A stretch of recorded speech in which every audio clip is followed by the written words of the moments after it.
Assalamualaikum semua, berjumpa kita sekali lagi di dalam vlog kali ini. Saya akan tunjukkan cara untuk memasak kari udang bersama buah belinjau.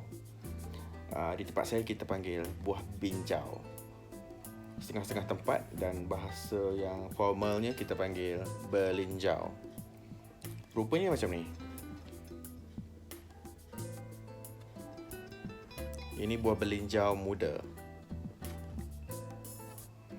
Okey, saya cadang untuk masak kari udang dengan buah belinjau ni dengan kaedah tumis darat.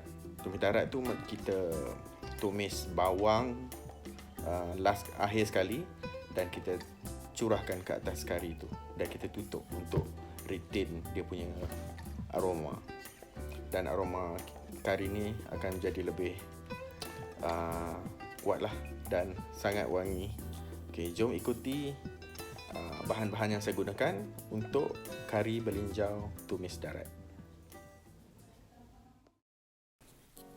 Okey, mula-mula sekali saya nak tunjukkan cara-cara untuk memproses buah belinjau. Okay, mula-mula kita cungkil biji belinjau ni keluar.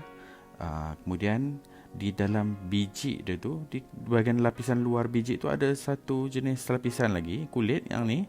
Yang ini kita kena buang ya, yang ni tak boleh makan.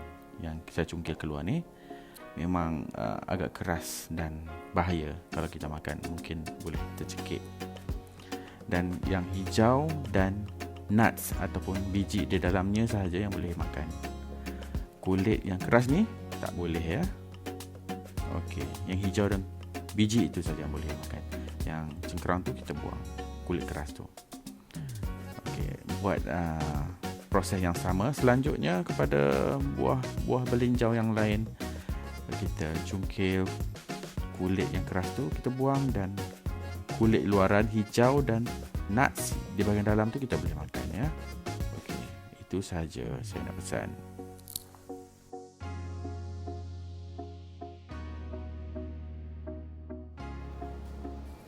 Kemudian perkara kedua yang ingin saya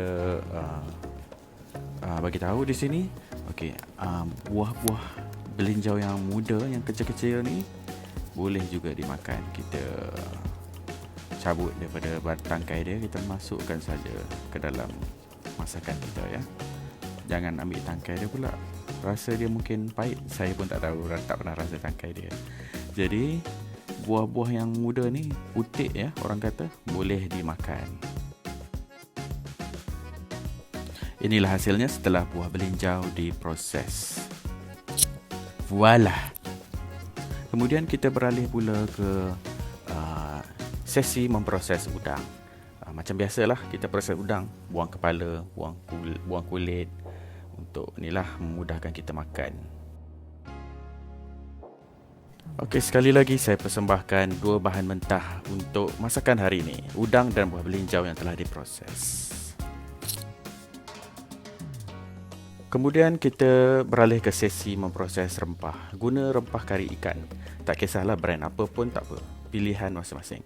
Masukkan bawang besar ataupun bawang merah, bawang putih dan air. Selepas tu kita kisar semua bahan tadi sehingga lumat. Tak perlulah saya tunjuk cara saya kisar ya. Bising. Okey, ini hasilnya ya. Setelah kisar, masuk ke dalam periuk dan campurkan satu cawan santan. Kemudian hidupkan api dapur kita dan masak sehingga menggelegak macam ni. Selepas tu boleh masukkan buah belinjau kita. Masak biji belinjau kita, kacang belinjau ataupun buah belinjau sehingga empuk. Peringatan ya, kari tumis darat ni tak perlu tumis bawang terlebih dahulu. Bawang putih dan bawang merah yang ditumis tu dilakukan ketika waktu akhir lah kita masak, proses terakhir kita masak. Ditumis di dalam kuali asing dan dicurahkan ke atas kari ni. Itulah dinamakan tumis darat. Bila buah belinjau tadi sudah empuk, kita dah tengok dia dah masak atau kita dah cubalah rasa dia masak, kita boleh masukkan udang. Udang ni tak perlu lama kita masak, cuma maksimum pun 2 minit. Seafood bercengkerang macam ni cepat ya masak. cuma memakan masa 2 minit. Kalau lebih daripada itu dia akan jadi kenyal, tak sedap. Bila dah cukup masa 2 minit, kita masak udang ni agak-agak 2 minit lah, tak perlulah terlampau rigid. Kita cek udang ni macam dah melengkung jadi macam C tu, bentuk C. Kita boleh tutup api, matikan api dapur ya, dan kita biar seketika. Sebelum ditutup api tu, kita masukkan sedikit garam untuk inilah seasoning.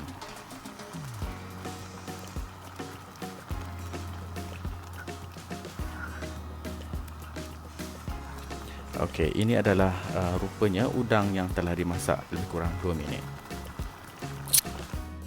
Kemudian di dapur yang lain, kita panaskan kuali dan minyak. Kemudian kita tumis bawang merah dan bawang putih.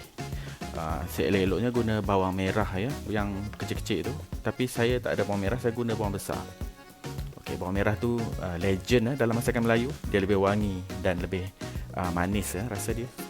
Tak macam bawang besar yang saya guna ni. Goreng bawang putih dan bawang merah ataupun bawang besar ni sehingga keperang-perangan. Okey, kacau, kena sentiasa kacau, gaul macam ni supaya dia tak rentung ataupun hanyut di sebahagian permukaan saja. So kita nak dia masak dalam keadaan sekata. Okey, bawang dah hampir keperang-perangan. Masa ni masa kritikal ya, kita kena sentiasa kacau. Okey. Bawang yang kita tumis tadi tak perlu perang kesemuanya, perang sedikit-sedikit, kita angkat, tutup api dan kita terus curah ke dalam kari kita. Tak payah perang sangat sebab dia ada proses orang panggil carry over cooking. Bila kita transfer tu pun dia masih panas dan dia akan menghitamkan bawang tu lagi. Bawang tu akan menjadi lebih perang.